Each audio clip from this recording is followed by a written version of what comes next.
Lou, you'd see a lot of organisations who are interested in AI, but perhaps they don't know where to start.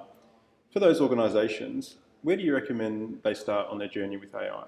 Yeah, sure, I do see this a lot. Kind of just not really knowing where they place their bets or where to begin. So I think the first thing is really finding good use cases. So I always suggest don't start with the technology, forget the technology. Organisations have technology vendors knocking on their doors, promising that this is the one tool for everything. But I really think you need to start with the use case and then go, what is actually the right tool for this use case?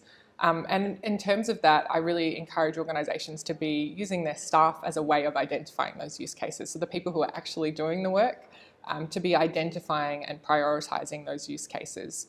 And that has benefits for a few reasons. One is that people have better agency in the role that AI plays. And the second is by co-designing it, you make sure that it's fit for purpose and designed for humans. And I guess the second thing is really just around actually provisioning tools, because the best way, no surprise, of learning AI is actually using it. And so just making sure that you have tools available that are really safe in an enterprise environment. So probably the other most common thing that customers talk to me about is shadow IT within their organisations. So they're not provisioning tools and their staff are using them anyway. And every time your staff are using something like ChatGPT, we need to remember that it's in a public environment. So they could be putting your enterprise data into that public environment. So just providing a good base set of enterprise AI tools. So that might be ChatGPT and Claude, Copilot, anything that's that almost Swiss Army knife of AI productivity tools. And then the third thing would be really around actually helping people to learn and build their AI literacy.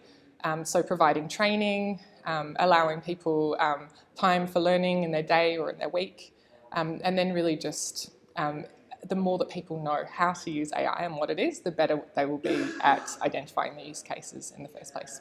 Right, so it's about finding the right use cases, making sure you've got the right tooling, involving your people in selecting that tooling and the use cases, and then making sure that they're empowered, trained, and brought along the journey to use the tools in the right way. Would that be right? Yeah, precisely. And I think it's the combination of all of those things. All of that is really just about building capability, building your muscle as an organisation. Perfect.